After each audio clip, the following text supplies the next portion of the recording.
The North Atlantic in the autumn of 1942 is a place of extraordinary violence. The sea itself feels hostile, gray, heaving, endless, indifferent to the men struggling across its surface and beneath it. Storm fronts roll across the horizon like moving walls, while freezing rain lashes steel decks, and ocean swells rise high enough to swallow entire ships between them. Somewhere west of the Bay of Biscay on the morning of October 17th, a German Type VII submarine has just completed a successful attack against an Allied convoy during the night. The submarine is surfaced now.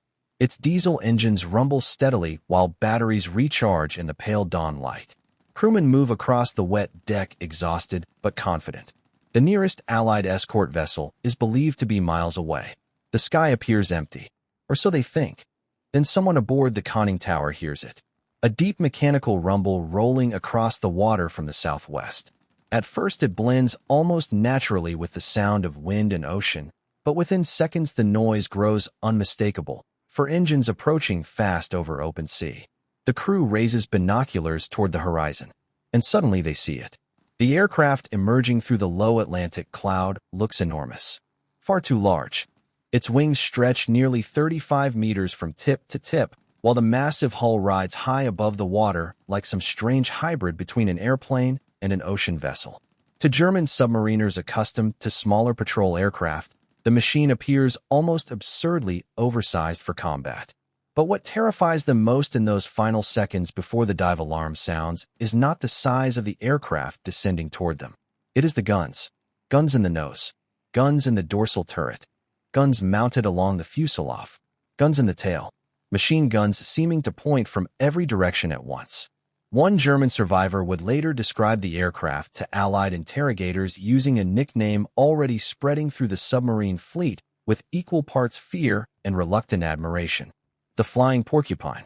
The aircraft was the short Sunderland, and by 1942, it was becoming one of the most dangerous enemies German submariners could encounter anywhere in the Atlantic.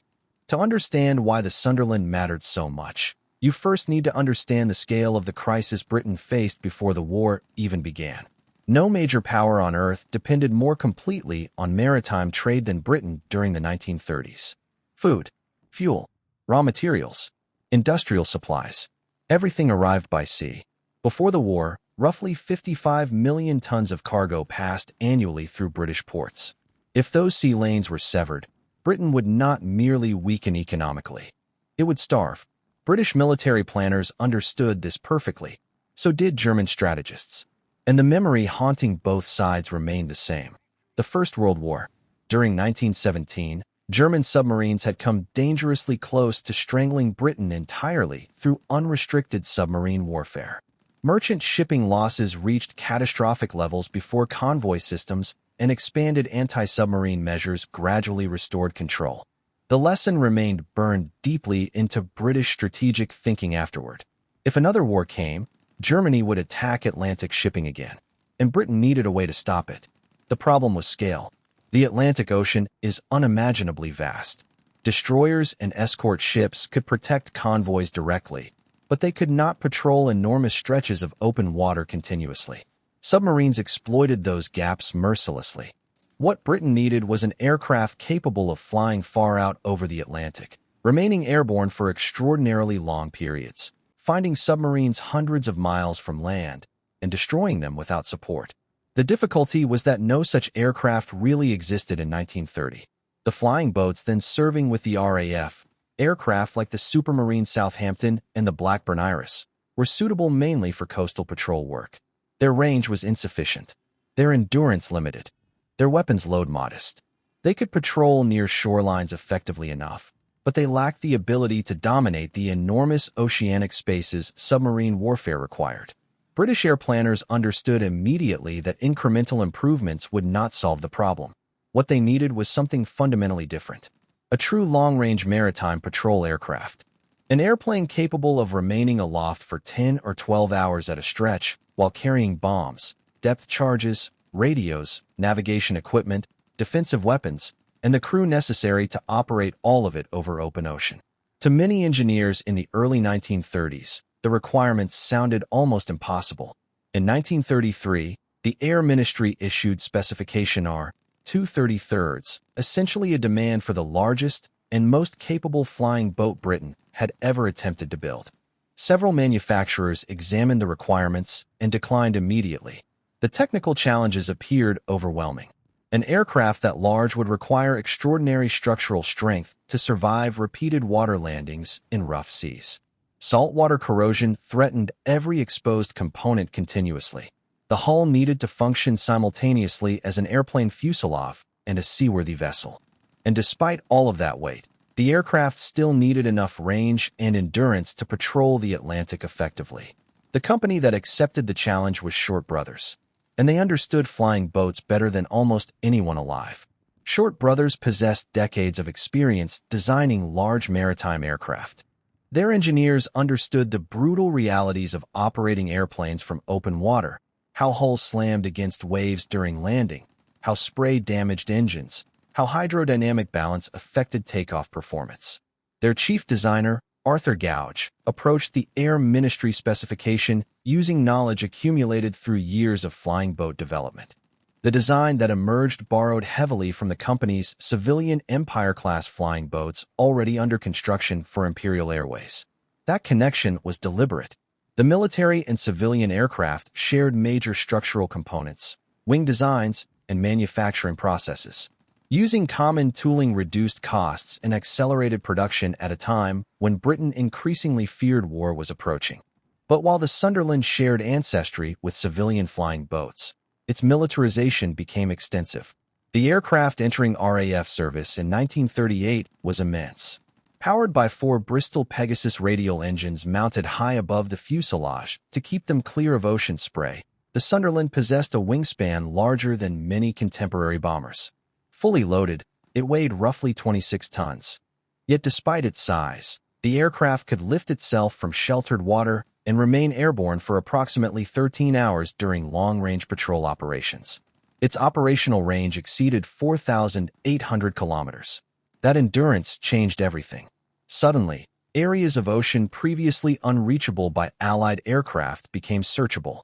Suddenly, submarines operating hundreds of miles from shore were no longer safe simply because of distance. Inside, the Sunderland resembled a small ship more than a conventional airplane.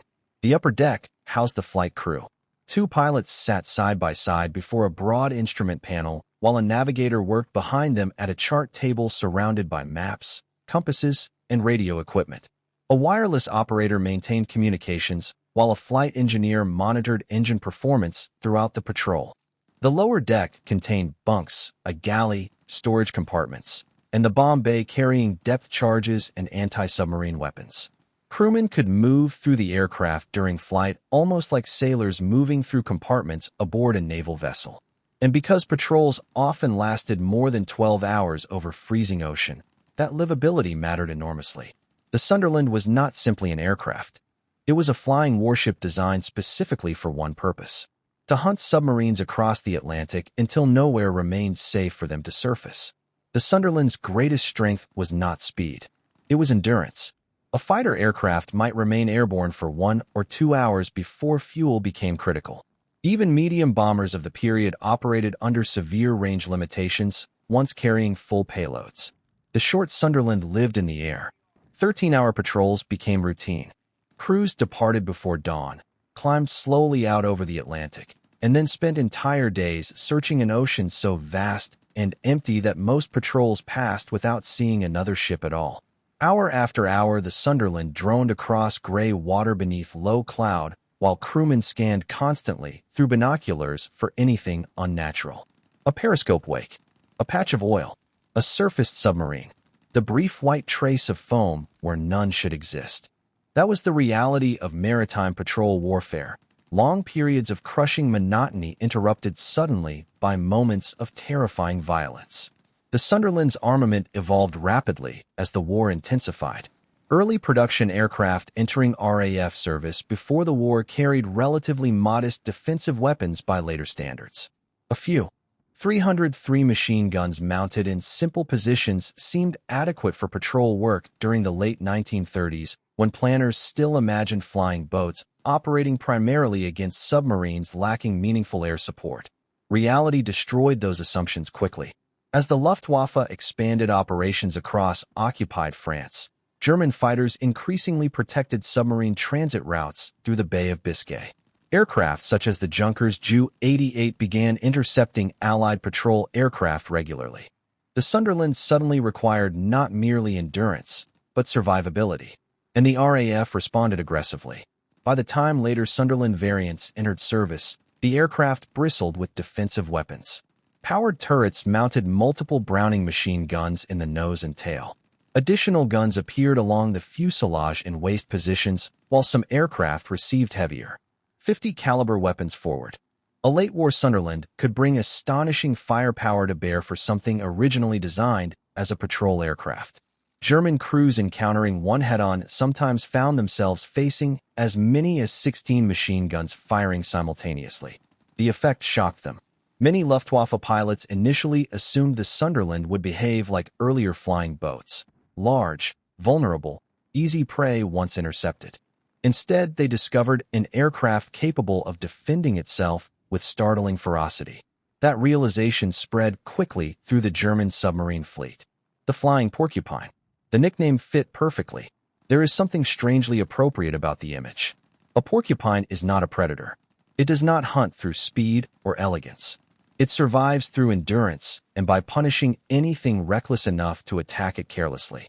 That was exactly how the Sunderland behaved in combat. Large, slow compared to fighters, sometimes awkward-looking in the air, but extraordinarily dangerous when cornered. And unlike many aircraft of the period, it could absorb remarkable punishment while remaining operational. One of the most famous examples occurred on June 2, 1943. A Sunderland from No. 461 Squadron RAF encountered multiple Junkers Ju-88 fighters over the Bay of Biscay. The engagement became legendary inside Coastal Command. The German fighters expected an easy kill. Instead, they found themselves attacking an aircraft that refused to break apart under fire and answered every approach with dense defensive gunfire. The Sunderland suffered severe damage during the battle. Crewmen were wounded. Fuel tanks ruptured. Sections of the fuselage shredded by cannon shells. And still the aircraft kept fighting. By the time the surviving Sunderland escaped, several German fighters had been damaged badly enough to abandon the attack entirely. Stories like that traveled quickly among Luftwaffe pilots. The Flying Porcupine earned its reputation honestly. But despite the dramatic air battles, the Sunderland's true contribution to the Atlantic War remained quieter and more relentless. Presence. That was the key. A submarine forced underwater becomes weaker immediately. Its diesel engines stop functioning. Its batteries begin draining. Its speed collapses. Visibility disappears. A surfaced U-boat could move rapidly, communicate effectively, and attack aggressively. A submerged submarine became slower, blinder, and increasingly vulnerable the longer it remained underwater. The Sunderland exploited that weakness constantly. Often the aircraft never needed to attack directly at all. Merely appearing overhead forced submarines to dive prematurely and remain submerged for hours. Convoys operating beneath Sunderland patrol patterns became measurably safer because submarines simply could not maneuver effectively around them. This operational pressure accumulated day after day across the Atlantic. And eventually the mathematics of submarine warfare began turning against Germany. There were, of course, direct kills. Sunderland crews attacked submarines repeatedly throughout the war using depth charges and bombs. Several German submarines were destroyed outright in operations involving Sunderland patrols. But precise kill figures remain difficult to calculate because anti-submarine warfare rarely involved isolated combat. Destroyers, escort carriers, patrol aircraft, and convoy escorts often participated together in prolonged hunts stretching across days. A submarine damaged by aircraft might later be sunk by surface vessels. Another forced underwater by destroyers might then be located by aircraft hours later. The Battle of the Atlantic functioned less like isolated duels and more like an enormous integrated system gradually exhausting German submarines through constant pressure. And the Sunderland became one of the system's most effective tools. The Germans attempted developing comparable long-range maritime aircraft of their own. The Focke-Wulf FW-200 Condor possessed extraordinary range and proved dangerous against shipping early in the war. But the aircraft had originated as a civilian airliner. and under combat stress its structure revealed severe weaknesses. Hard maneuvering often caused fuselage cracking. Sustained defensive fire from convoy ships damaged the Condor easily.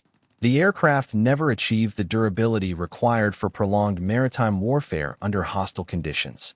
Other German flying boats, such as the Blohm and Voss BV-138 and Dornier, Do-24 performed useful regional roles but never appeared in sufficient numbers to dominate Atlantic operations. The Sunderland meanwhile kept flying, hour after hour, patrol after patrol, across storms, darkness, freezing spray, and enormous distances most land-based aircraft could never have endured. By 1942, Allied shipping losses had reached terrifying levels. Entire convoys vanished into the Atlantic. Merchant sailors died by the thousands. And privately, some Allied commanders began questioning whether Britain's sea lanes could actually be defended successfully over the long term.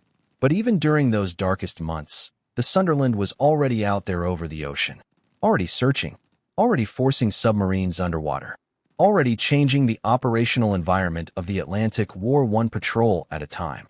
It did not look glamorous. Most missions ended without combat entirely. But war is often won by persistence long before it is won by spectacle. And few aircraft of the Second World War embodied persistence more completely than the Sunderland.